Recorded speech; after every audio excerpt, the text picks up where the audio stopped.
小熊精萌兰究竟有多聪明？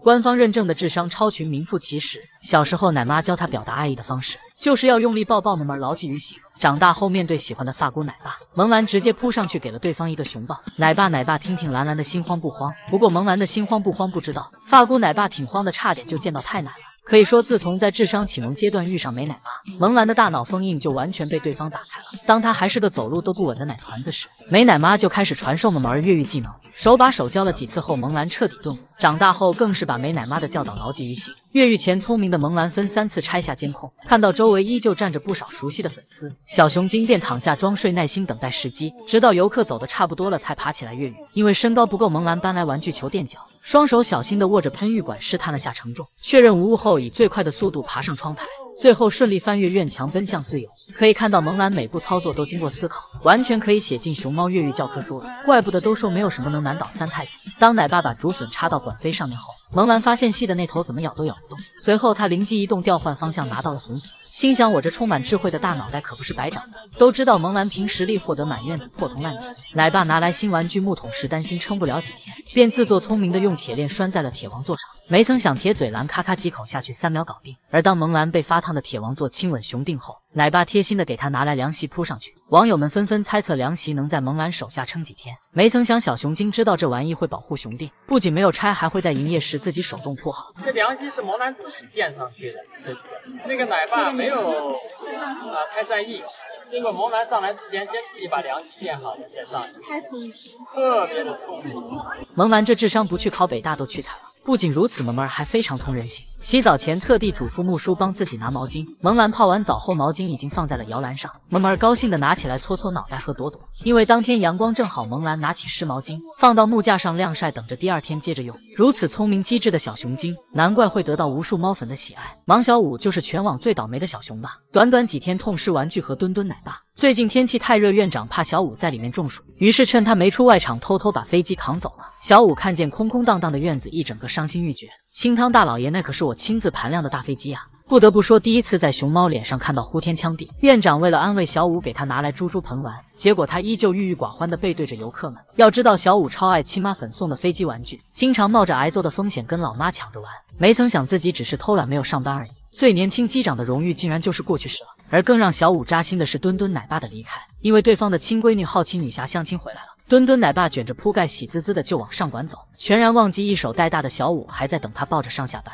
果然亲生的就是不一样，永远会被偏爱。墩墩奶爸走后，小五的亲外公来照顾他，端着水盆四处寻找小五，走一路撒一路。到了乖孙跟前后，满满一盆水，只剩个底了。小五内心 OF： 我这一生真是如履薄冰。都知道他从小对家有种特别的眷恋，走路还不稳的时候就会自主收猫下班，每到这时饲养员们就会齐上阵阻挠他。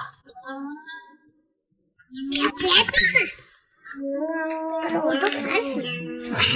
只见外公一把拽住小五的后腿，任凭乖孙如何扑腾孤勇都不肯撒开，最后更是把小五强行摁倒，享受日光浴。而李奶妈就更绝了，直接蹲守在门口。每当小五翘起小短腿爬台阶的时候，李奶妈就会上手给他扒拉下来。小五第一次觉得回家的路如此漫长。当小五好不容易凭实力翻越台阶，杀风景的奶妈又给他抱出去了。果然饲养员什么的就是群拖后腿的人。而最令小五胆寒的就是亲妈芒仔，为了让憨憨小儿子跟学霸姐姐们看齐，每天刚出门芒仔就开始拼命激娃，雷打不动的锻炼小五的抗摔打能力。带娃累了就直接枕着好袋睡觉。以前觉得小五独自出来玩格外可怜，结果现在芒仔带他变得更可怜了。为了逃避学习，小五直接开启哄妈入睡模式，睡吧睡吧，睡着就不会揍我了。经过长达半年的鸡飞狗跳般的日子，小五终于出息了，学会了爬直树。他得意洋洋的准备给老妈露一手，结果被芒仔一把子薅了下来。爬什么爬？让你爬了吗，显眼包！不得不说，小五的熊生全是坑，完全可以写一部倒霉自传了。如此可爱的仔仔，大家爱了吗？甜心教主飞云活得有多精致？为了缓解萌妹发情期的身体不适，奶妈特地给闺女安排了豪华版洗浴，洗发水、窝头、香皂和小零食应有尽有，就连小黄鸭都戴上了可爱的浴帽。飞云泡在水中，别提有多舒服，像个小仓鼠似的开心的摇来摇去，最后舒服的躺在澡池边咬空气玩。可爱到不知萌化多少一亿的少女心。这几日飞云没有食欲，不怎么吃东西，奶爸便特地在红盆里放了包好皮的笋笋，只期望闺女泡完澡后能赏脸吃一些。没曾想飞云直接在水池里玩嗨了，笋笋碎成8瓣，直接掉进了水里，感觉奶爸的心意也一同碎成渣渣了。洗完澡后，飞云拿起做成肥皂样式的窝头，使劲往脑袋上搓，浑身上下打理的一丝不苟。难怪相比其他小熊，飞云的毛发柔顺发亮。原来精致的小熊都是会注重各种细节，并且萌妹还是只有礼貌有家教的宝宝。奶妈喂她吃东西的时候从不吧唧嘴，落在饭桌上的碎屑也会优雅的舔干净。果然长得好看，干什么都招人待见。当飞云发现隔壁妙音有窝头和笋笋时，就趴在门缝观望，发现对方没有反应后，萌妹便好心帮妙音解决了跟笋笋。原本还想帮忙解决窝头，但这太大了，飞云尝试许久都拿不到手，只能放弃。当玩心大法的萌妹用脑袋顶木桩时，刚好被前来关心她的饲养员逮个正着。奶爸担心宝贝闺女被砸到，赶忙阻止。别砸头，别砸头！不说你不行了啊，你不能这么玩啊！木头掉了我倒不管，你砸头怎么办啊？听懂后的飞云气鼓鼓的坐在一旁，不停冲奶爸翻白眼，这不让那不让，有本事把金虎送过来让我玩几天。奶爸见势不妙，立马开启彩虹屁模式，把飞云蹭脏的脑门夸成了一朵花。转过来我看看，别跑，我看你头顶。哎呦我的妈呀，还带个小花还了，好看了呀！哎呀，好看好看！哎呀！大姑娘就在表扬，就在夸。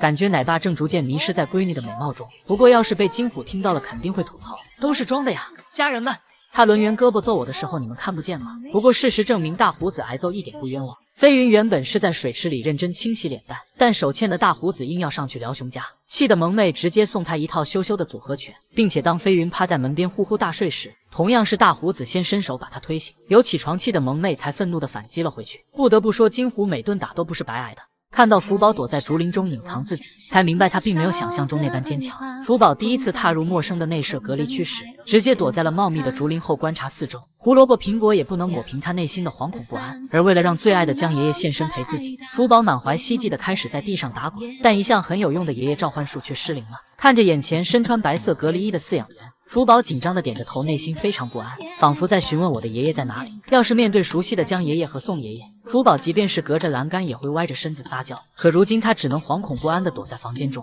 如此强烈的反差令姨们心痛不已。以前福宝遇到危险，爷爷总是及时出现。一天那场突然下冰雹砸在顶棚上很响，受惊的福宝直接从木桥上摔了下来，随后在院子里四处狂奔找寻庇护所，最终躲在了角落的南川树后面。江爷爷闻讯来收猫，福宝才慢慢出来。而福猪猪被咕咕鸟的叫声吓到后，也是飞快地爬到树上躲在树后，然后由爷爷把可恶的咕咕鸟赶跑。然而这次需要小福独立面对，爷爷不再是他唯一的守护者，他要像当初面对棕熊怪物一样勇敢，在新的环境中学会独立和成长。虽然过程注定充满艰辛和泪水，但相信小福一定会适应这个新的世界，同时也希望粉丝能理智看待这一切，给福宝和新奶爸更多的磨合时间。要知道中国的增文奶爸专业能力很强，曾连续6年获得中心优秀员工称号，并因出色的工作表现登上各大报道和杂志。此外，曾奶爸工作经验长达15年，对各个年龄段的熊猫习性都了如指掌，并且在没有其他饲养员的帮助下，自己就能完成跟熊猫妈妈取换崽的工作，并且曾奶爸还曾照顾过刚回国的小奇迹。看小奇迹白白胖胖、干干净净的样子，就知道国内饲养员有多暖心负责。先前曾文奶爸在接受采访时表示，为了让福宝更好地适应新环境，会先采用他在韩国时的饮食方案，然后再循序渐进地调整食物配比。相信江爷爷之所以会提前离开中国，也是相信曾文奶爸会照顾好福宝，希望福猪猪能顺利适应新环境。新奶爸早日和爱你的姨们见面。为什么乐宝能从打工小熊逆袭成熊生赢家？只要了解他的各种优点，就知道这是必然。乐宝从小就是性格温柔的嘤嘤怪，于奶妈曾说原心是唯一没有咬过他的小熊，收猫时只需要一声吆喝，他就会乖乖回家。正因如此，乐宝成了于奶妈最爱的猪头型。而当江爷爷来到都江堰挑选熊猫的时候，热情的乐宝对他又是打滚又是露肚皮，并且江爷爷每说一句话，他就会嘤嘤嘤。句句有回音的模样瞬间打动江爷爷的心，即便后来发现乐宝无论对谁都很热情，江爷爷也不觉得受骗，而是把他视如己出。此外，乐宝还是只乐观开朗的小熊，打黑工时该吃吃该喝喝，啥事不往心里搁。之后3岁的乐宝来到临沂动物园暂居，调皮的他直接把饮水盆当成粑粑盆，做了一锅红薯汤出来，饲养员都惊呆了。当乐宝到了该旅居韩国的年龄后，他坐着叮里哐啷的全震动皮卡车，风呼呼的吹乐宝在笼子里嘎嘎炫饭，这阵仗放在整个熊猫圈也是绝无仅有。别的小熊在转运箱里担惊受怕，乐宝却心情很好的探出脑袋打招呼，你好你也好，叔叔姨们辛苦了。相较于爱宝初到韩国时的紧张焦虑，乐宝也仅仅是揣着手拘谨半天，然后就开始熟悉场地，四处做标记。吃东西时更是半躺在木架上袒胸露肚，生动诠释了爱笑的小熊运气不会差。都知道福宝经常发脾气掀饭桌，要么到处翻滚，或院子里的花花草草，而优雅的爱宝也经常因带娃动怒，但似乎没看过乐宝因为什么不开心。就算姑姑鸟薅他的毛，也只是去找爷爷告状，并且乐宝从不去破坏院子里的花花草草。情绪稳定的他没事就会打坐冥想思考熊生，就算爷爷们给自己的待遇不如妻子爱宝，乐宝也不会生气，而是很乐观的接受。将爷爷花大价钱给爱宝场地里人工降雪，因时间不够只能先给乐宝盛上1桶雪，但他依旧玩得很开心，不停往身上裹雪，什么新鲜玩意都先紧着老婆孩子玩。乐宝就是熊猫圈模范男熊代表吧，并且每次见到老婆都用尽全身心表达爱意。就是说谁能拒绝会撒娇的双胎门猛男呢？有些公熊会在繁殖时对母熊大打出手，乐宝则是先把爱宝哄高兴了再造娃，从不舍得对自家老婆下狠手，并且乐宝还是能提供情绪价值的小熊，能用思密达味的熊猫语跟爷爷无障碍交流。身为拥有众多优点的高质量男熊，难怪乐宝能逆袭成为熊生赢家。芒小五就是熊猫圈天选顶流吧，凭借魔性翘臀再次把自己送上热搜。这天到了下班时间，小五走着走着突然翘起尾巴抬起后脚，随后他腰撅定摆了个更妖娆的姿势，这一可爱动作立马击中姨姨们的心巴。据说小家伙是用力放了个屁，而小五也因魔性翘臀再次喜提热搜，果然是拉屎都被夸可爱的年纪。记得小五上次上热搜还是因为哭出了表情包。天气炎热，馆长担心他在外场玩太久会中暑，于是把小五的玩具大飞机打包给扛走了。小五看见空荡荡的院子，一整个伤心欲绝。清汤大老爷，那可是我亲自盘量的大飞机啊！不得不说，第一次在熊猫脸上看到呼天抢地，短短几天就能连登2次热搜。小五熊猫圈天选顶流的地位杠杠的，虽然经常因和盲仔对着干而挨打，但他其实智商很高，小年纪就会36级。小五小时候被墩墩奶爸抱出来晒太阳时，他熊在曹营心在汉，一直想回家找奶喝，于是小五就假装和墩墩奶爸玩得很开心，等到对方警惕性逐渐降低，赶紧往家跑。不得不说，小五简直有800个心眼。而当外公拿着苹果引到他出来上班时，小熊精才不上当，立马转身往熊舍跑，但奈何外公动作太快，一把给他薅住了。小五就任由对方抱着，然后歪嘴去啃苹果。当他远远看到外公离开忘记关门时，小五兴奋地朝门口蹦跶着跑去，心想真是天助我也，美滋滋下班。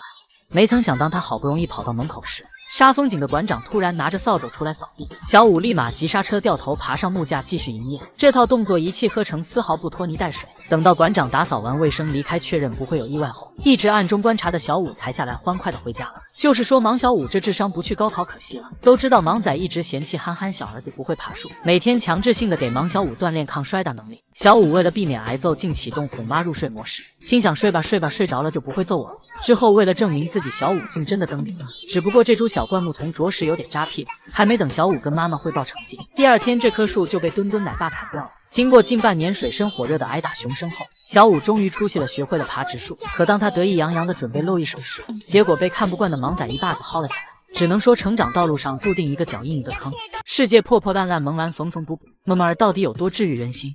这天，萌兰正懒洋洋地趴在木架上，突然听到有热情的游客呼唤他，么么儿当即起身跨越爬梯和木桥，随后满眼温柔地出现在镜头中。这一刻，真切感受到世间万物都不如萌兰美好。虽然么么儿3番2次越狱都失败了，但萌兰一直活泼开朗、积极向上。她的后院就好像是个巨大的游乐场，每天都有不同花样给姨们展示，比如倒挂在木架上揉着朵朵用力比心，以及高空倒立用2条小短腿打招呼。看到游客的笑容，么么儿心里也是甜滋滋的，暖心的她真的有在悄悄治愈所有人。有次萌兰在排年期身体非常不适，但当她看到有游客热情地跟自己打招呼，宠粉的萌兰就会面带微笑跟他们互动，还故意咬手手卖萌发送甜美 win。甚至他手掌受伤流血时仍在坚持营业，实在疼得厉害，萌兰就默默给自己呼呼。而在当天下午他暂停营业养伤后，暖心的萌儿为了不让猫粉担心，特地爬上了平日不回去的窗口睡觉。如此美好的萌儿怎能不令人心软软？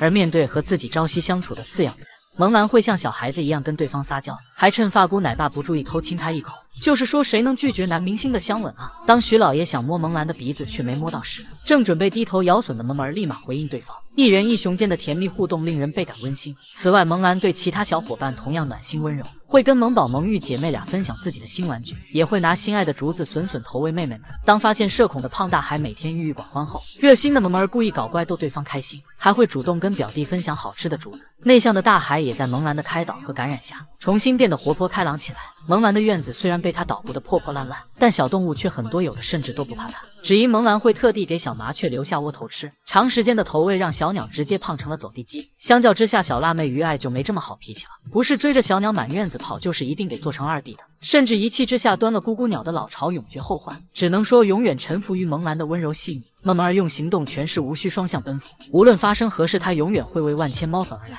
也难怪萌兰能成为无数猫粉的心上熊。于爱和功夫熊猫梦幻联动了，谁看了不得说一句恭迎爱爱女侠，不愧是年仅半岁就能当二馆长的小熊，气质这一块拿捏得死死的。而我们爱姐不仅会模仿神龙大侠 cos 植物大战僵尸，也是手拿把掐。虽然不知道可可有没有被吓到，但屏幕前的姨姨们被萌出了一脸血。不得不说，爱姐的名场面个个都很经典。这天于可一眼瞧上了妹妹手里的竹笋，也不管爱爱是否愿意，就直接熊口夺食，心想妹妹的食物是要好吃一些。原以为爱爱会跟于可好好 battle 一番，没曾想小家伙扭头掏出根超大号笋笋，很难不怀疑爱姐是故意先拿小笋吃的。不过要是于可抢了她的盆盆奶，爱姐可不会这么轻易放过臭哥哥，铁定得拳脚相向，并持续输出国粹。可当他准备享用这根超大号笋笋时，竟发现自己压根咬不开，下巴都快脱臼了。就是说这不明目张胆在为难我们短嘴爱吗？对此林岩表示，这天下终究是车座子熊的。不过我们于爱年仅半岁就荣获爱姐称号，并晋升虫洞二馆长，早已赢在了起跑线上。当于可还在二顺妈妈怀里亲亲抱抱时，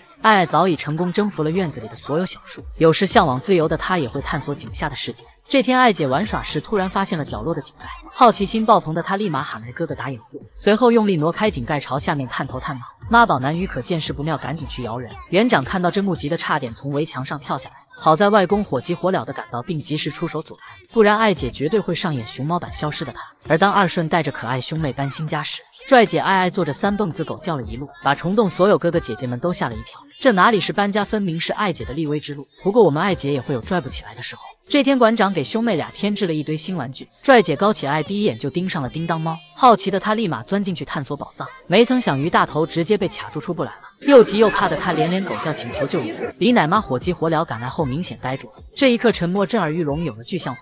在经历奶妈往下塞，爱爱往上钻后，最后奶妈竖起叮当猫把她解救了出来。估计这就是爱爱熊生最不愿回忆的一天吧。如此娇憨可爱的小熊精，网友们爱了吗？今天上午，北洞更新了丫丫的最新动态，像往常一样，长公主飞速解决掉窝头，随后急不可耐地从爱马仕包里掏笋笋吃，感觉晚一秒我们的小胖丫就要饿晕了。之后，长公主相中了新鲜饱满的胡萝卜，听着嘎嘣嘎嘣的声音就知道有多好吃。不得不说，北洞真的有在好好照顾丫丫。回想当初丫丫在孟菲斯的时候，饲养员给她送了根干瘪缺水的胡萝卜，并且没有任何引导，放到石头上就离开了。形同枯槁的鸭宝根本认不出那是食物，只是瞥了一眼就去寻找能果腹的竹子。没曾想孟菲斯竟借此宣传他不喜欢胡萝卜，甚至还有些正义使者指责丫丫挑食。要知道鸭宝时常饥一顿饱一顿，以至于他连一小块甘蔗都要咀嚼好久，又怎会是浪费食物的坏小孩呢？更何况就算是人类，也不会吃如此干瘪的胡萝卜吧。只能说永远叫不醒那些装睡的人。而回家后的丫丫刚开始同样不舍得浪费，最坚硬的笋皮也会努力咀嚼吞下去，竹子更是撕成小条再慢慢品尝，似乎是生怕这美梦般的生活会再度消失。为了让长公主适应本就属于她的奢华生活，饲养员们齐上阵，将公主府打理得井井有条。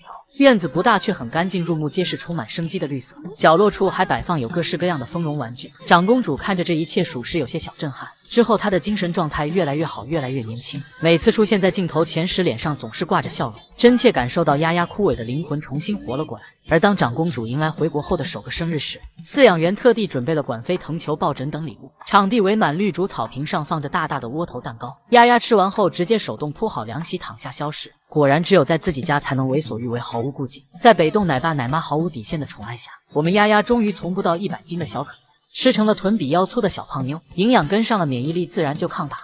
丫丫不再是皮毛脱落的乞丐熊，而是彻彻底底变成了油光水滑的贵妇鸭。只能说一眼就能看出是否有在好好照顾熊猫。如今鸭宝每天沐浴着阳光，听着交响乐，在饲养员们浓浓的爱意下享用奶奶，累了就趴在木架上枕着竹子沉沉睡去。只希望丫丫余生每一天都幸福快乐，毫无顾忌的做个任性潇洒的胖宝宝。七仔不愧是地主家傻儿子，浑身上下就剩眼珠子聪明了。这天饲养员把苹果放到了树杈上，七仔站起来后刚好差那么一截咬到，没曾想他不仅丝毫没有要爬树的意思，反倒固执的张大嘴等苹果自己落下来。很难不怀疑七仔半夜跟圆润通过电话。都知道地主家傻儿子性格懒散，爱好躺平，主打能坐着绝不站着，能躺着绝不站着。奶爸私底下没少吐槽好大儿又懒又馋。这个的话就是性子比较慢一点，和别的熊猫生就是更懒一点。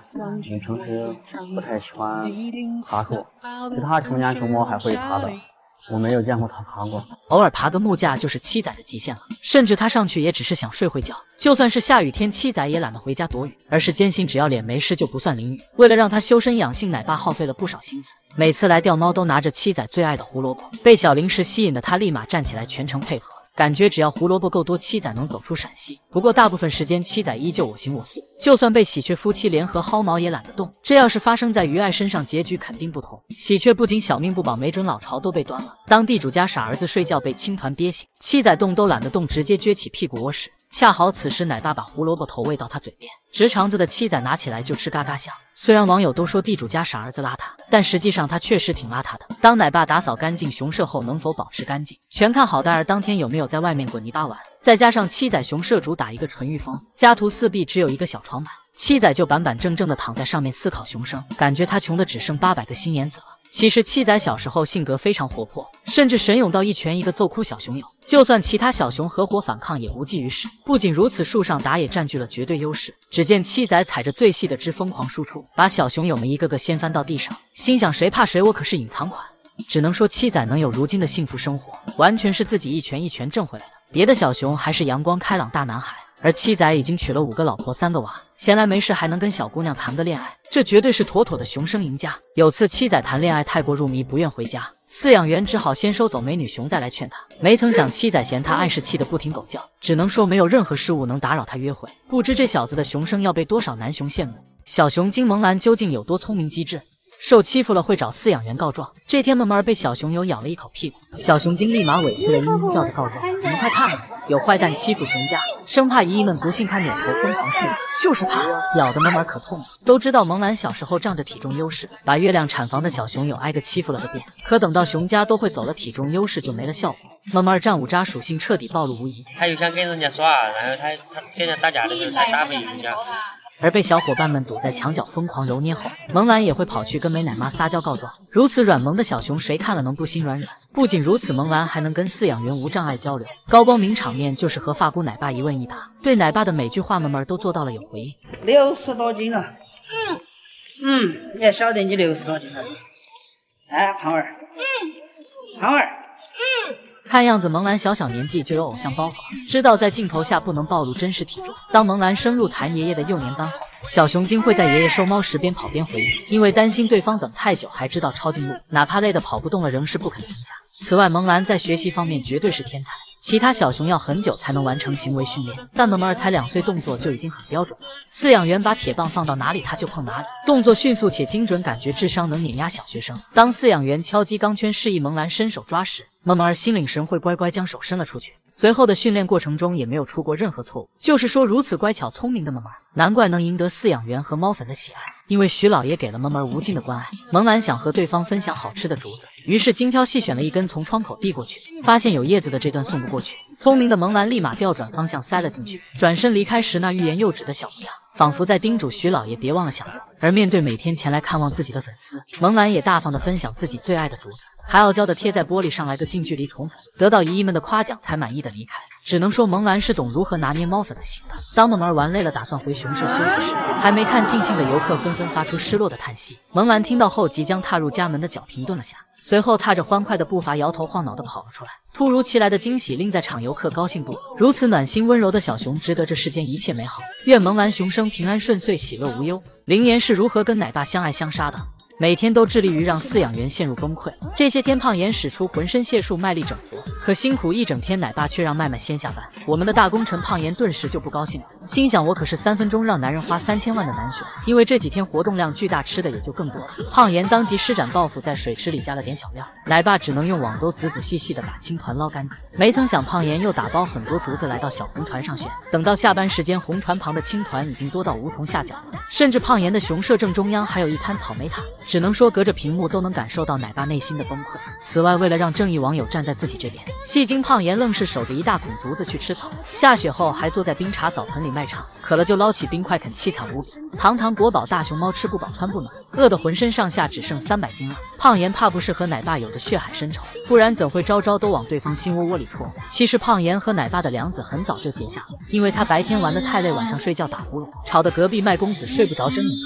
胖妍的狂欢，麦麦的越夜越紧张。随后麦公子一怒之下投诉到了园方，看着灵妍又露出那张熟悉的委屈脸，无奈之下奶爸只好收走了胖妍的玩具。没曾想夜幕降临，他又开始吸土唱歌，麦麦再次睁眼到天亮，整只熊恍恍惚惚，饭都没心思吃了，举着竹子就开始呼呼大睡，感觉整个熊猫界只有麦麦的黑眼圈是真的。因此为了让麦公子安安稳稳睡个好觉，雷达奶爸只得悄悄潜伏在胖妍身边。每当好蛋儿打盹时，就会及时出言制止。呀，再吃再吃，我正在吃。哎呦我的妈！吃饭呢，别喊了。胖妍也很戏精，每次听到奶爸呼唤，就会假装很忙的样子，哐哐啃竹子。不仅如此，胖妍干坏事偷拆房顶时，也被火眼金睛的奶爸及时制止。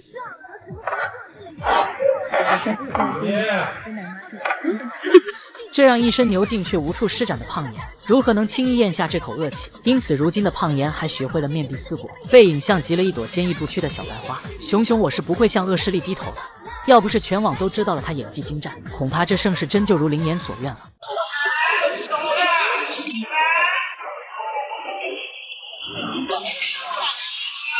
如果熊猫圈有浪子排行榜，那基地之花北川一定榜上有名。哪怕热得不停喘粗气，也绝不回家。而谭爷爷就像那个大冤种，就算他喊破嗓子说尽好话，北川都主打一动不动，稳如泰山。虽然已经是好几个仔仔的妈了，但北川却仍像小孩子一样随心所欲。只要不舒心就闹脾气，不肯回家。但看着北川美到过分的脸蛋，饲养员和猫粉实在不忍心责备他。其实北川还将不爱回家这个特点完美遗传给了他的孩子们。过来，过来。这只天快黑了还不肯回家的小熊，就是下班困难户北川的大女儿川仔。谭爷爷喊他都喊出了弹舌的感觉，可没玩够的川仔犹犹豫豫不想回去。不过面对幼崽，谭爷爷有的是办法，毕竟没有小熊能抵抗盆盆奶的诱惑。过来，川仔，让我回去炖牛奶。很快，谭爷爷端着盆盆奶，手里抓着一把苹果。原本还想逃跑的川仔，很快拜倒在美食面前，一步三蹦的跳下木架，跟随谭爷爷回家。不过，相较于美味香甜的盆盆奶，恐怕谭爷爷才是真正的收猫法宝。因为即便后来谭爷爷不再照顾川仔，可每当奶爸千辛万苦也换不回熊孩子时，只要谭爷爷出马，川仔就会乖乖回家。当了妈后的川仔照样主打豪放不羁，因为不想回家带娃，就假装听不见奶妈的呼唤，心想一天天的累死了熊家，还是个宝宝呢。川仔的弟弟北辰就比较傲娇了，回不回家全看当时的心情。心情好的话，早早跟小熊友回去了；要是没玩够，就会立马化身小祖宗，抱着根树枝啃，好像牛气哄哄的样子。其实北辰只是想让奶妈抱自己回去，最后死皮赖脸的抱住对方皮靴才得逞。不过有时奶妈实在应付不过来，奶爸们就会骑上阵把北辰抬回去。这架势和过年抬年猪的场景有了一体。虽然姐弟俩性格相似，长相却不同，姐姐川仔更像嫌疑老爹娄阿宝，弟弟北辰则更像包子脸的北川妈妈，奶乎乎的小脸蛋直击姨姨们心巴。只能说像这样可爱的小熊，就该被姨姨们搂在怀里使劲亲。而跟北辰一样叛逆的还有弟弟北霞，奶爸低声下气的求了他好久，可每当他上手想抱北霞回家时，小家伙要么用伸腿勾住小树，要么用手臂牢牢抱住梯子，主打一个誓死不从。而北川最小的孩子北香果，年仅半岁，叛逆基因就显露出来了。奶妈瞅准时机，一把将他抱了回去。只能说血脉基因还真是神奇。看到杨奶爸远赴日本照顾大熊猫蛋蛋，才明白国内饲养员专业性有多强。眼前这只老态龙钟的大熊猫，就是28岁高龄的蛋蛋。旅日23年的他，因身体原因，已经5次推迟回国。近日，中心派杨奶爸等专家前往日本，和当地兽医一起研究接下来的治疗方案。相信蛋蛋的心脏病很快就能得到缓解。要知道，杨奶爸的饲养经验非常丰富，当初上野动物园的七七肠梗阻术后恢复，以及蔓越莓脚上的血管瘤恢复，都是杨奶爸负责照顾的。如今小家伙们的状态都非常稳定，七七每天干饭嘎嘎香，脸蛋肉乎乎的，而蔓越莓已经可以四处溜达着玩了，也逐渐有了身为爸爸熊的威严气场。此外，杨奶爸还是照顾小奇迹的兽医。先前小家伙还不太适应新环境时，杨奶爸、王奶爸等人几乎天天守在一旁。或许是和这两位奶爸相处的时间比较长，小奇迹安全感满满，高兴的在地上打滚，就连走模特步时嘴角都还挂着灿烂的笑容。可见饲养员好不好，熊是能感觉出来的。杨奶爸从业熊猫饲养几十年，完全把滚滚们当成亲生孩子对待。因为蔓越莓吃东西太急，容易噎着，杨奶爸就把胡萝卜切成条喂给他。没曾想蔓越莓一口咬住好几根，生怕被别熊抢噬的，照样容易噎到。守在一旁的杨奶爸就赶忙上去拍背，但因为蔓越莓太重，奶爸脸都憋红了，才终于帮倒霉的熊孩子化险为夷。此外，杨奶爸还照顾过英雄父亲盼盼。盼盼有100多个子孙，占据圈养种群的1/4，是当之无愧的功勋大熊猫。晚年的盼盼患上了老年疾病以及皮肤癌，杨奶爸虽不负责照顾他，但每天都会来看望，像老朋友一样陪伴着盼盼，和他聊天说话。跟普通话有点怪哇是。是吧，张大爷？我看牙齿，看你的院子里边草，渣渣都长起来了。晚上的时候出去多走一下，别光顾着吃。想必中心派杨奶爸前往日本，就是对蛋蛋最好的安排吧。如今28岁高龄的蛋蛋身患心脏病，孱弱的身体无法承受长途跋涉和颠簸，因此他已经先后5次推迟回国日期了，并且由于身体原因，蛋蛋无法进食竹子。饲养员只能将流食和药物混合后喂给他，而乖巧懂事的蛋蛋也一直积极配合治疗，每天清晨会迈着缓慢的步伐在院子里散步。相信在杨奶爸等人的细心照顾下，蛋蛋的病情定能得到缓解，安安稳稳的度过熊生每一天。盘点女明星花花的各种造型，第一个花小象。大象，你的鼻子为什么那么长？这天谭爷爷送加餐时顺便放了个丰容，花花刚吃2口小苹果就被长竹筒吸引了。调皮的花宝鸡把竹筒套在嘴里扮演大象，还专门跑到妹妹叶甜甜面前炫耀。玩得正起劲的花花完全没注意到，叶甜甜正像个土匪似的疯狂扫荡小苹果。等花花反应过来再来找小零食的时候，已经被叶子抢先一步吃光光了。第二个时尚草帽造型，不愧是熊猫圈顶流女明星，花花的时尚资源绝对是第一熊。原生态超级新鲜护眼的竹叶草帽，花花可谓把优雅刻进骨子里了。第三个到 V 脸造型，只见花花把劈好的竹子放在脑门上，给自己做了个显脸小的新发型，随后仰起脸等待姨姨们夸奖。花花听到后露出了满意的笑容，便想着换个姿势继续让姨姨们拍，没曾想被弹起来的竹子吓得一激灵。哎呀妈呀，怎么跟地吓宝宝一跳？第四个草冠造型，这天花花在场地深处探索新天地，出来后头上就戴了一顶草编花环，看向镜头的这一眼简直萌化人心。有时花花也会在大脑门上弄条刀疤，不过凶不凶不知道，倒是挺萌的。第五个美少女战士造型。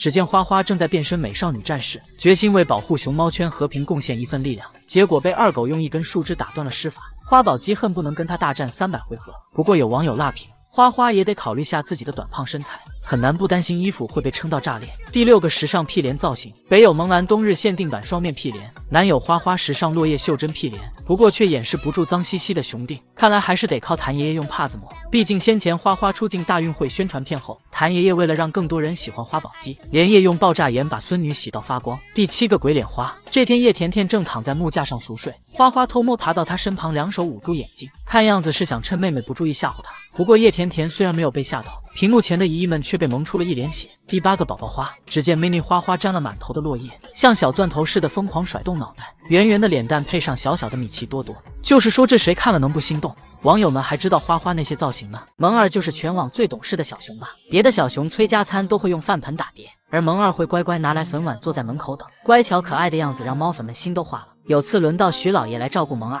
二小子玩了一圈后按时来到门口等加餐，但当时老爷正在外面接受电视台采访，久久没有得到回应的萌二并未生气，而是乖乖坐着玩冰块自娱自乐，随后干脆躺在旁边边等边哄自己睡觉。明明是尊贵的国宝，却懂事的令人心疼，并且萌二不仅不挑食，还很珍惜粮食，每次吃完笋笋都会拿起笋皮嗦落一下，就连难啃动的冬笋头也不舍得浪费。北洞熊猫集体嫌弃的窝窝头，萌二即便噎得直打嗝也要坚持吃完，甚至为了不浪费还用小篮子接住残渣。只能说越了解就越觉得萌二最为懂事。夏天气温高的时候，其他小熊都会内射了，萌二却还硬撑着认真营业，直到动物园关门，凭借一己之力撑起整个熊猫馆。先前萌二患有螨虫眼需要治疗，涂药时他乖乖抬头，从不随意乱动。虽然做抽血体检很疼，但萌二不吼不闹。徐老爷心疼的不停给乖孙投喂红枣，完事后他才默默舔舐伤口缓解疼痛。如此乖巧的小熊真的值得猫粉的喜爱。而萌二不仅温柔对待饲养员和粉丝，还会特地给喜欢薅毛的乌鸦朋友留下食物。只见萌二把苹果分成小块再慢慢品尝，可一向勤俭节约的他却留下一块没有吃，而是转身去拿粉色王八壳里的笋笋，最后扒拉了一会笋皮也没有去碰苹果块，直到乌鸦突然飞过来把果果叼走，游客才明白这是萌二给朋友的礼物。不得不说，真的会被二小子的暖心感动到。都知道去年萌二吃东西太急咬到了手臂，尽管很疼，但他并没有四处撒泼发脾气，甚至还强忍疼痛爬上台阶继续营业。闻讯赶来的饲养员轮流用竹笋哄他回内舍，但萌二不想让远道而来的姨姨们失望，僵持了好久才一瘸一拐地走到门口吃笋笋，吃完又再次来到台阶上继续营业。不得不说，萌二懂事的太让人心疼了。徐老爷担心乖孙不方便拿吃的，于是用新鲜竹子铺满了萌二的内场，二小子躺在竹海里随手一捞就能吃到。只能说萌二绝对值得世间一切美好，希望二小子未来熊生心想事成，健康平安。小熊金鱼爱有多聪明机智。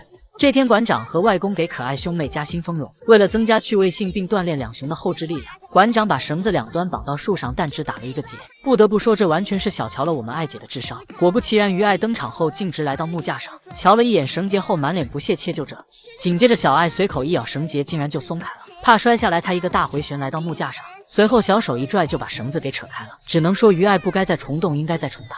任何复杂的难题他都能轻松解决。这天院子里的吊篮绳子打结了，当姨姨们还没看明白如何解开时，小爱已经爬上去并咬住其中一根绳子，随后借助身体的力量把绳子拽下来，就这样轻松解开了吊篮。只能说虽然聪明的大熊猫有很多，但像于爱这么聪明的却很少。当哥哥不小心被木架卡住腿时，于爱看到后赶紧走过来查看情况，并背对着哥哥蹲下，想让他踩着自己下来，但于可挣扎了几下依旧动弹不得。随后爱爱站起身，决定换另一种方法。只见身手敏捷的他麻利地翻越木桩，站稳后双手使劲往外掰，卡住哥哥的树干，趁着空隙变大，于可赶紧把腿抽了出来。不愧是年纪轻轻就能当二馆长的小熊，于爱的聪明和责任感简直溢出屏幕。此外，爱爱还是只10数的小熊精。这天馆长给兄妹俩扔了好几根笋笋，眼尖的爱爱看到后赶忙飞奔下树去拿，叼起其中一根笋笋打算跑到木架上吃。然而于可还以为妹妹想吃独食，像块狗皮膏药似的跟在他屁股后，还把爱爱扒拉的摔了一跤。虽然于爱又急又气，但还是好心的带着哥哥去找笋笋。结果于可不仅没看见，还以为是在耍他，冲上去就想抢妹妹手里的笋子吃。气不打一出来的爱爱当场暴走，暴击空气的同时嘴里的笋也被甩飞了。感觉一旁的于可正在瑟瑟发抖。当外公一熊一根分好笋后，于可总是喜欢抢妹妹手里的那根，或许是觉得别熊手里的最香吧。爱爱也不着急，而是意味深长的看了哥哥一眼，随后就从他面前的笋堆里拿了一整根，半根换整根，怎么看小爱都不吃亏。只能说不怪于可太憨憨，要怪只能怪我们二馆长智商太高。不过当于可的脚受伤食不下咽的时候，爱爱吃饭时特地留下一根笋没有吃，等到把地上的笋皮都搜刮一遍后，于爱叼起笋径直走到哥哥面前，把笋笋让给他吃。就是说如此聪明暖心的天使小熊，怎能不让姨姨们心生喜爱？只希望于爱未来熊生快乐每一天，和哥哥于可度过更多的时光。眼前用树枝搭桥企图越狱的熊猫，就是小田包北辰的亲姐姐川仔。虽说是女熊，但胆量丝毫不比男熊差。只见川仔小心翼翼地踩上独木桥，却发现树枝承受不住自己的体重，他急得来回奔跑，想找东西固定一下。最终毫无所获的川仔只能拜托两脚兽，希望他们能拽着树枝帮自己越狱。可游客却毫不犹豫地拨通了基地电话。紧接着川仔被饲养员被收回熊舍，5名保安及园林工人赶到现场收拾残局，并拍照保留证据，回头让嫌疑跌楼阿宝报销。只能说川仔还是有些过于谨慎了，这机会要是给到萌兰，这会已经上高速了。其实川仔爬树从小就主打上的去下不来。这天到了下班时间，奶爸奶妈来收猫，奶妈用小苹果引诱挂在树上的川仔，小家伙痛快地调转屁股准备下树，可由于树干上包了一圈光滑的壳子，川仔没有着力点，只能翘起脚丫寻求帮助。有眼力见的奶爸赶忙伸出胳膊让他踩，或许是奶爸的细胳膊不太好借力，川仔踩了一下后，脚又开始无处安放。奶爸看着这滑稽的一幕哈哈大笑，川仔又羞又恼，一气之下又想爬回去，还好奶爸及时反应过来抱着了他。这场收猫拉锯战才终于结束。而小田包北辰身为北川的弟弟，除了长相甜美，还有出圈作品傍身。北辰跟其他2届熊猫幼崽合班第一天，奶瘾犯了的他找到同班女同学要奶喝，同样是宝宝熊的嘉欣被咬得直翻白眼，喘着粗气将求助的眼神投向饲养员。奶爸赶紧出来收猫，喊北辰回家。痛得受不了的嘉欣也想起身挣脱前置，但奶瘾还没过去的北辰坚决不松口。于是合班第一天他就被迫独居了。只能说这个黑历史将伴随北辰终身。而北辰的双胞胎弟弟北霞，虽然从小就失去了一条手臂，但他爱好聊架打架，更是从没怂过。只见北霞趴在楼梯上挑衅大班长交易，并凭借强悍的战斗力硬生生将对方拽了下来。虽然他也摔倒了地上，但气势上已经赢了。交易下得赶紧跑到一旁的小木床上，越战越勇的北霞穷追不舍，冲上去就是干，3下5除2就把对方牢牢压制在了身下。最后更是英勇的把交易顶下了木床。只能说要是北霞没有缺少左手臂，肯定能轻轻松松称霸幼儿园。如此可爱的仔仔，网友们爱了吗？